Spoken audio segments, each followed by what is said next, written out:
കണ്ണേട്ടാ? തീരെ വയ്യ. ഞാനിന്ന് ഓഫീസിലേക്ക് വരുന്നില്ല. എന്നാ പിന്നെ ഹോസ്പിറ്റലിലോട്ട് പോവാൻ കണ്ണേട്ടാ. ഏയ്, അതിൻ്റെ ഒന്നും ആവശ്യമില്ല.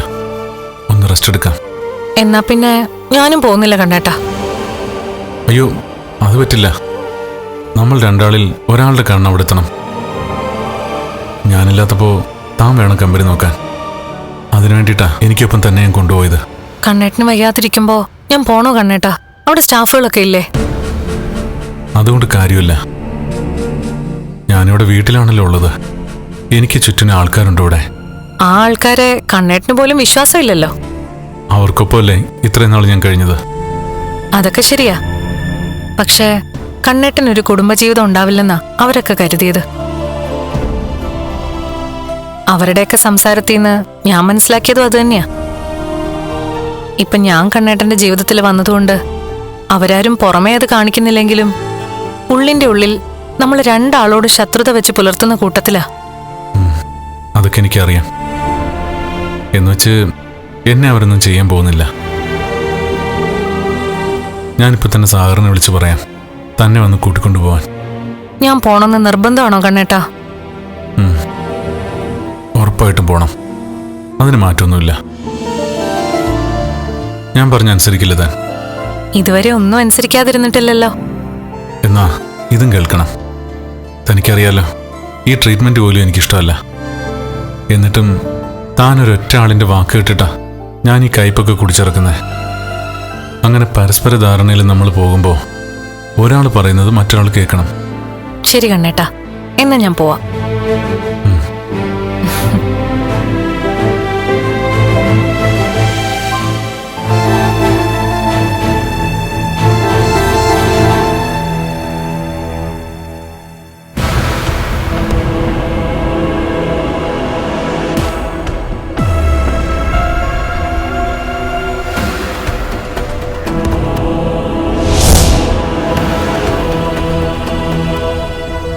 ഇന്നും ആ കഴുതയില്ല. എനിക്കായിട്ട് അവൻ തന്നെ അവസരം ഒരുക്കുക. അതിനിടയ്ക്ക് വേറൊരു കോവർ കഴുത വിളിച്ചിട്ടുണ്ട്. ഓ, എന്നെ പൈസ തന്ന് വെച്ചിരിക്കുന്ന ഒരുത്തൻ. അവനെ കണ്ടിട്ട് എൻ്റെ ലച്ചുവിൻ്റെ അരികിലേക്കൊന്ന് പോണം.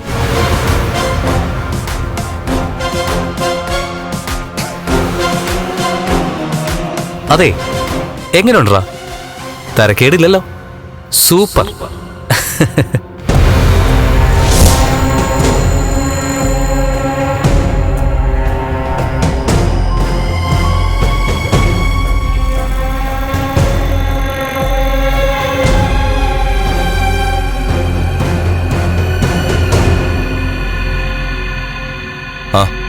വാസാഗറെ,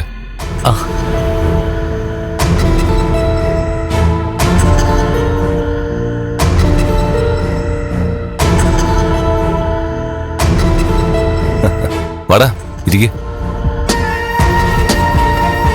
ഇന്നേ കണ്ണൻ സാർ കമ്പനിയിലേക്ക് വരുന്നില്ല. അതുകൊണ്ട് ഞാൻ ലക്ഷ്മിയെ കൂട്ടിക്കൊണ്ട് പോകണമെന്നാ സാറ് വിളിച്ച് പറഞ്ഞത്. എടാ, ഇതൊരു ഗോൾഡൻ ചാൻസാ. ഇന്ന് അവളുടെ മുമ്പില് നീ നിന്റെ മനസ്സ് തുറക്കണം. സാറേ, നമ്മൾ വിചാരിക്കുന്നത് പോലെ കാര്യങ്ങളൊന്നും നടന്നില്ലെങ്കിൽ ഈ കളി ഇന്നത്തോടെ അവസാനിക്കും. വിഷുവിന് ഞാൻ കൊടുത്ത സാരി അവൾ ഉടുത്തോണ്ട് എനിക്കൊപ്പം വന്നിരുന്നെങ്കിൽ സത്യം പറയാലോ, എനിക്ക് കുറച്ചുകൂടെ ആത്മവിശ്വാസം കിട്ടിയേനെ. എന്നാ കേട്ടോ, എടാ, ഇന്ന് അവള് നീ കൊടുത്ത സാരി ആയിരിക്കും ഉടുത്തോണ്ട് വരുന്നത്. എടാ, അങ്ങനെയെങ്കില് നിനക്ക് ധൈര്യമായിട്ട് അവളോട് നിന്റെ ഇഷ്ടം തുറന്നു പറയാലോ. എങ്കിലൊരു കൈ നോക്കാം. എടാ, ഈ നോക്കാന്ന് പറഞ്ഞ സമയം തള്ളി കളയരുത്. എടാ, നീ അവളോട് നിന്റെ ഇഷ്ടം പറയുമ്പോ അവൾ ഒരു കാരണവശാലും നിന്നെ തള്ളിക്കളയില്ല. അതുപോലെ തന്നെ അവൾ പെട്ടെന്നൊരു മറുപടി പറഞ്ഞില്ലെങ്കിലും കണ്ണന്റെ മുമ്പിൽ നിന്നെ മോശമായിട്ട് ചിത്രീകരിക്കുമെന്ന് നീ കരുതണ്ട. നല്ല നെഞ്ചെടുപ്പുണ്ട് സാർ. എടാ, പ്രണയത്തിന് നെഞ്ചെടുപ്പ് കുറച്ച് കൂടും. ആദ്യം നീ ഒരു കൊട്ടേഷൻ ഏറ്റെടുത്താ വന്നത്.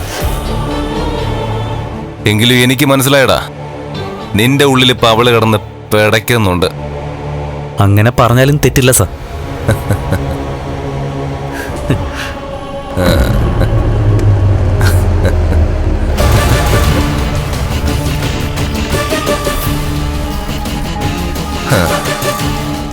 എടാ, ഇന്നത്തോടെ ഈ നാടകത്തിനൊരു ക്ലൈമാക്സ് ഉണ്ടാവണം. ആ ക്ലൈമാക്സില് കണ്ണൻ കരയണം. അവിടെ പുഞ്ചിരി തൂക്കി നിൽക്കുന്നത് നീ ആയിരിക്കണോടാ സാഗറെ. എങ്ങനെ അവളോട് ഇത് അവതരിപ്പിക്കുമെന്നാ ഞാൻ ആലോചിക്കുന്നത്. നീയാണ് അവളെയും കൂട്ടി കമ്പനിക്ക് പോകുന്നതെങ്കിൽ കാറിനകത്ത് നിങ്ങൾ രണ്ടാളും മാത്രമല്ലേ കാണൂ. ആ സമയത്ത് എടാ, നിന്റെ മനസ്സ് തുറക്കാൻ ഇഷ്ടം പോലെ സമയം നിനക്കില്ലേ? അതുപോലെ തന്നെ കാറിൽ വെച്ച് പറയാൻ പറ്റിയില്ലെങ്കിൽ ഓഫീസിൽ എന്നിട്ട് പറയാലോ. അല്ലെങ്കിൽ തിരിച്ചിങ്ങോട്ടുള്ള യാത്രയില് എടാ, നിനക്ക് പറയാനുള്ളതെല്ലാം അവളോട് പറയാലോ. ശരി സാർ, ഇനി വെച്ച് താമസിപ്പിക്കുന്നില്ല. ഇന്നറിയാം കണ്ണിനേക്കാളും അവൾ എന്നെ സ്നേഹിക്കുന്നുണ്ടോ ഇല്ലയോ എന്ന്.